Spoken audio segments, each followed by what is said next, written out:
First method is Open File Explorer. Click 3 dots, click Options.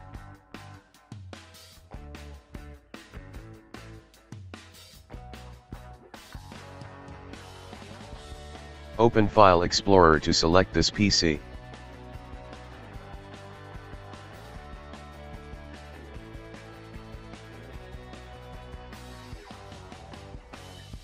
Second method is right-click your application, click Open File Location.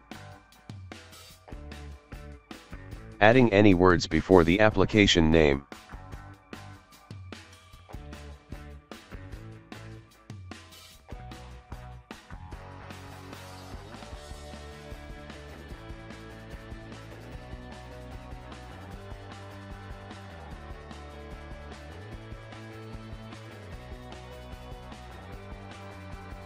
I hope this video tutorial helps to you.